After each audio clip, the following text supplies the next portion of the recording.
महंगाई की बात होती है तो पूरे देश का हर कांग्रेस का ऑफिस देखता है कि रेवंत रेड्डी क्या कर रहे हैं जगह।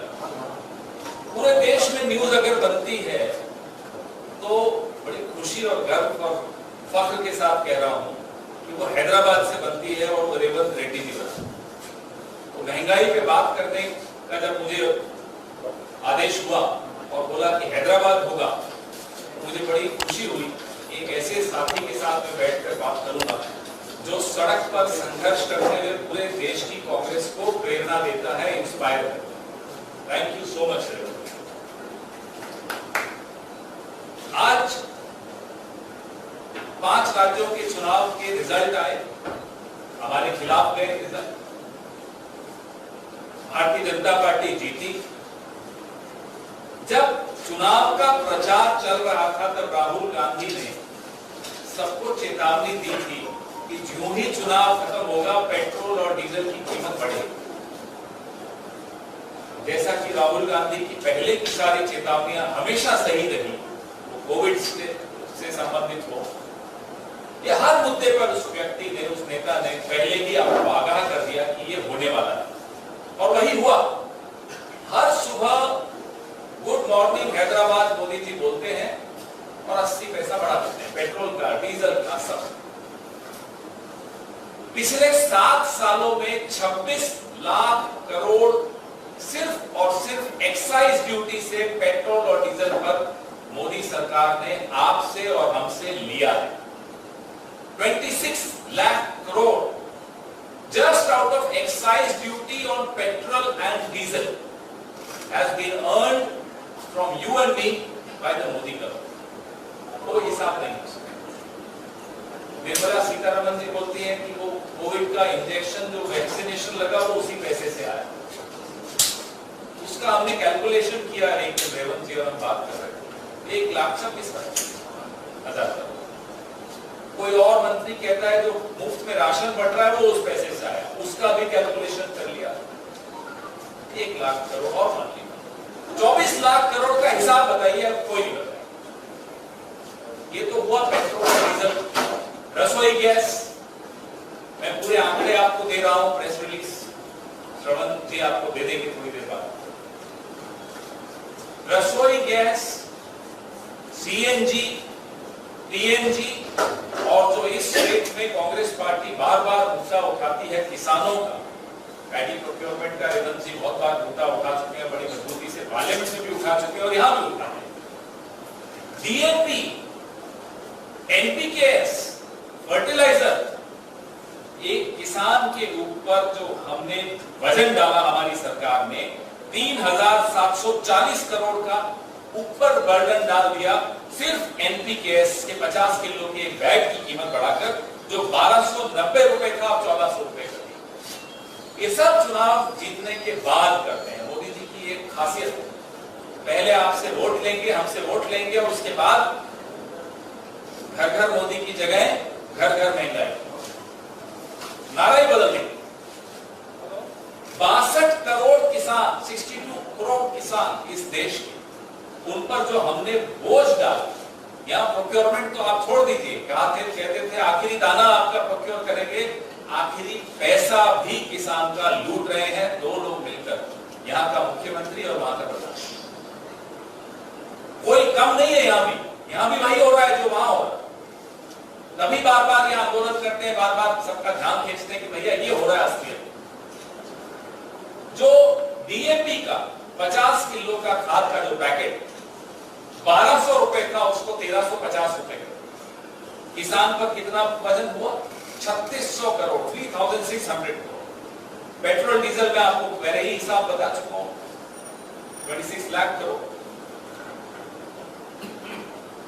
जो रोज का टमाटर, नींबू, अब जो रोज का जो हम लोग इस्तेमाल करते हैं, उसका इन लोगों ने आज नींबू 250-300 रुपए पे जाकर बिक रहा है। कभी सोचा नहीं था कि नींबू जो कि घर घर चलने वाला आइटम होता है, उसकी यह हालत हो जाए। तो कहीं ना कहीं मोदी सरकार को या तो सरकार चलाना आता नहीं है, या सरकार चलाने में कोई इंटरेस्ट ही नहीं है, सिर्फ राजनीति करने में इंटरेस्ट है कि एक चुनाव खत्म हुआ दूसरे चुनाव की तैयारी करो और इस दौरान समाज को बांटो, हिंदू मुसलमान करवाओ, झटका हलाल करवाओ, हिजाब होना चाहिए नहीं होना चाहिए करवाओ। पूरे वक्त इस देश में मोदी साहब चाहते हैं कि टेलीविजन पर और मीडिया पर हम लोग आपस में लड़ते रहे कि आपने ये कपड़ा क्यों पहन लिया, आपने हलाल क्यों खा लिया, मैं झटका खिलाऊंगा सबको। ये क्या माहौल बना दिया? ये क्यों कर रहे हैं?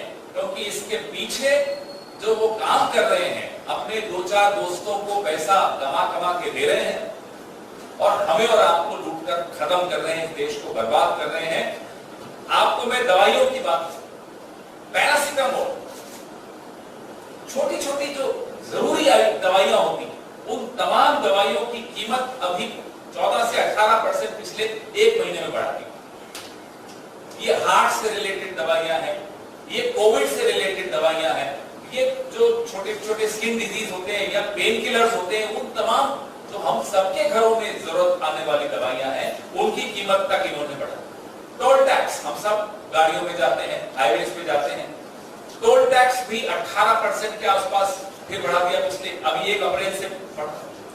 यही तेलंगाना की सरकार ने क्या किया?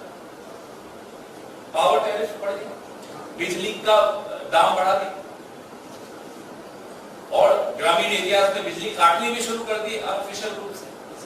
किसानों को तो परेशान करके रखते हैं। एक कसम खा रखी है यहाँ के मुख्यमंत्री ने कि किसानों को न जीऊंगा न जीने दो, जीना ही नहीं देगा, परेशान करके रखते।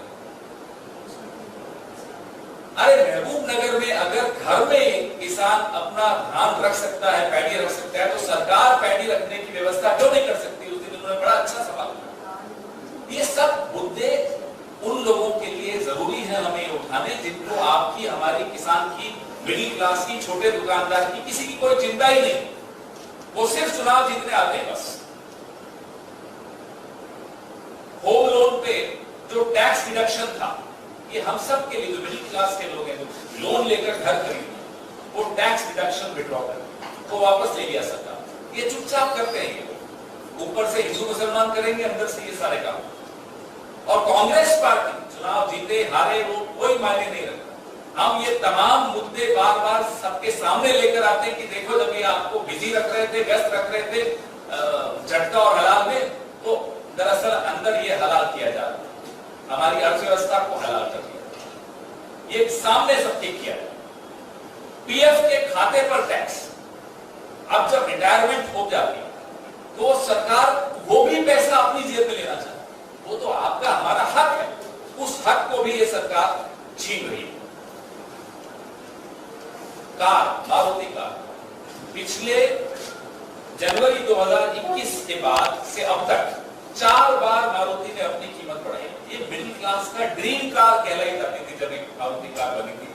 हम तो छोटे थे तब सुनते थे, dream car of the middle class. Hindustan को गर्व था उसका। 4 बार मारुति ने 2021 जनवरी से अपनी कीमत बढ़ा दी। टाटा मोटर्स ने अपनी कमर्शियल गाड़ियों की 2.5% बढ़ा दी, टोयोटा ने 4% बढ़ा दी। और उनकी गलती नहीं है, इनपुट कॉस्ट सब चीजों का, स्टील की हालत देखी, एल्यूमिनियम की हालत देखी, तो हर चीज की कीमत कंट्रोल से बाहर जा रही है क्योंकि इनको सरकार चलाना नहीं आता। टीवी, एसी, रेफ्रिजरेटर, मोबाइल, सबका मैं आपको आंकड़े दे रहा हूं। 20 से 30% हर चीज में वृद्धि हो रही है। ये हमारी जेब इस तरह से काटी जा रही है, ऊपर से हमें भड़काया जा रहा है, लड़ाया जा रहा है और अंदर से हमारी जेब साफ। तो इनको एक्सपोज करना, कांग्रेस पार्टी अपना मजहब, अपना धर्म मानती है, क्योंकि हम विपक्ष में है, हमारा काम है कि इनकी असलियत आपके सामने लाना। वो सड़क पर भी लाते हैं और यहाँ बैठकर हम जैसे लोग जो सड़क पर जाने में घबराते हैं, वो यहाँ आकर आपके सामने प्रेस कॉन्फ्रेंस करके बताते। संसद में हमारी पार्टी की अध्यक्षा और हमारे नेता राहुल गांधी ने बड़ी मजबूती से ये मुद्दा उठाया और संसद भी 2 दिन पहले ही बंद कर दी। इतने डरते हैं ये लोग कि ये कहीं असली मुद्दे उठा नहीं देंगे हमारे मजबूत सांसद, तो वो लोग संसद भी नहीं चलने देते। पहली बार ऐसा देखा होगा कि सरकार संसद नहीं चलने देती, विपक्ष नहीं चलने दे रहा, समझ में आता है। सरकार संसद नहीं चलने देना चाहती, कहीं सोनिया गांधी आवाज नहीं उठा लें। प्राइस पे हम लोग बहुत बोलना चाह रहे थे, बहुत बोले, लेकिन यह सरकार नहीं चाहती कि ये असली बात सबके सामने पहुंचे। आपके सवाल का स्वागत। कोई अगर प्रश्न पूछना चाहे तो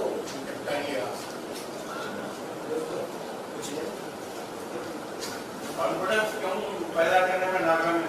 आप सच्ची बता रहे हैं कि Rahul Gandhi point of view Covid हो या जरूरी कीमतें हो, पब्लिक को आपको कॉन्फिडेंस में क्यों नहीं देना चाहिए? आपको वजह, इसकी वजह क्या है? उसकी वजह दिल्ली में बैठा होता और किसी ने सवाल पूछा होता तो मैं कहता उसकी वजह मेरे सामने बैठे, लेकिन यहाँ नहीं कहूंगा क्योंकि यहाँ रेवंत जी कहते हैं मीडिया बड़ा मजबूत है।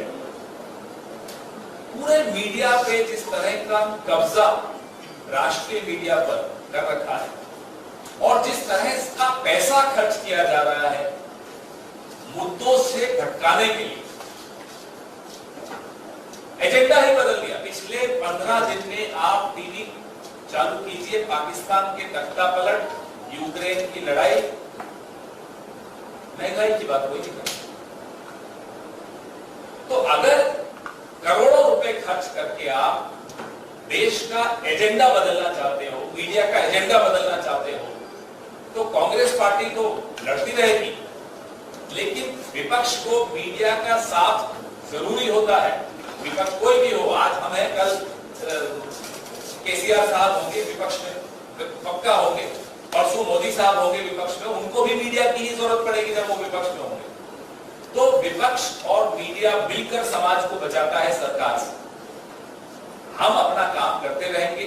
आप लोगों में से काफी लोग अपना काम बड़ी अच्छी तरह कर रहे हैं, जो नहीं कर रहे उनको भी समझ में आना चाहिए कि उनकी वजह से भी समाज को नुकसान हो रहा है। नहीं, जैसा आपने कहा कि रेवंत रेड्डी साहब जब सड़कों पर निकल गया कि हम आपको हिंसा कायम कर रहे हैं, वैसा मुल्क भर में आवाम को बाहर क्यों ना आना अपना जैसे कि तेलंगाना में रेवंत रेड्डी साहब आगे आए? अब यही बोले, रेवंत जी को देखते हुए कांग्रेस में कई स्टेट्स में ये हुआ। कल और परसों 2-3 दिन में लगातार पूरे देश में कांग्रेस का कार्यकर्ता बाहर निकला। कहीं मीडिया सजग था, उसने कवरेज दिया। हमारे तेलंगाना की खबर तो कल राष्ट्रीय चैनल्स पर भी आई। तो ऐसा नहीं है, सड़क पर है, लेकिन कई जगह मीडिया डर जाता है। यहाँ का मीडिया नहीं डरता होगा। तो जैसे हम रेवंत जी से सीखते हैं, वहां के मीडिया को यहाँ के मीडिया से सीखना चाहिए। अभी आप जो हैदराबाद आए, क्या है आपका, क्या बोलना चाह रहे हैं? महंगाई तो है आप, इसके ऊपर आपका प्रोग्राम क्या है? प्रोग्राम हमारा जो कल रेवंत जी ने यहाँ किया, हमारे बाकी स्टेट्स ने भी सड़कों पर आकर आंदोलन किया। एक कैंपेन चल रहा है, प्रोग्राम चला है एआईसीसी का, ऑल इंडिया कांग्रेस कमेटी का। पूरे देश में असली मुद्दों को, महंगाई के मुद्दों को सबके सामने लाकर उठाना है। जो मिडिल क्लास है, जो लोअर मिडिल क्लास है, जो गरीब तबका है, उसकी आवाज मीडिया तक पहुंचानी है और मीडिया के माध्यम से सरकार तक पहुंचानी है, ताकि दबाव बने सरकार। पूरे देश में हमारे अलग अलग नेता जा रहे हैं, प्रेस कॉन्फ्रेंस कर रहे हैं। So the fuel price hike is a big issue, and people feel that Congress has utterly failed to take it up on the other people. So 10 rupees within a week, like unprecedented that happened in the state. In Congress and the major opposition parties failed to highlight it. I would have pleaded guilty if we were not doing what we are doing on the roads. We are raising these issues on the streets, in the parliament, in television studios, through press conferences, every platform, including the social media. Congress party is the only party which is actively taking up this issue. Now we need to question a very powerful section of the media sitting in Delhi, which does not want to expose this government, which does not want to raise these issues.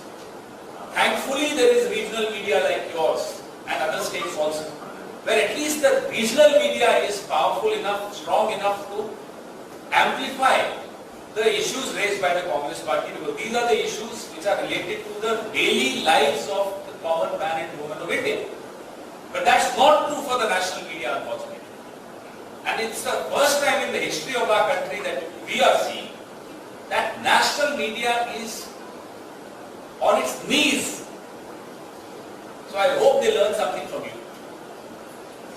But don't you think it will be better if people like Mr. Rahul Gandhi comes out on the streets and protests? That's where the fire will spread. So don't you think that Mr. Rahul Gandhi has not done enough to take advantage of this? He came out on the roads on this issue at Vijay Chowk. I'll take you back last 7 years. And we can count all the number of times he's been out on the roads, whether it was Hathras, Kathua, Unnao, Lakhimpur, any issue, Rafael, Farmers, every issue Rahul Gandhi was the only leader. Whether he was the Congress president or even after he resigned as Congress president, he still thought it was his duty to come on the roads, fight on that CBI Alok Verma issue. I can give you 100 issues on which Rahul Gandhi came out on the roads. What happened? Why it didn't happen? Because I come back to it and I speak with a very heavy heart when I say that the national media is a partner in crime with Mr. Narendra Modi. Unfortunately, truth is this. ये बोलने में बुरा लगता है, लेकिन बोलना पड़ेगा.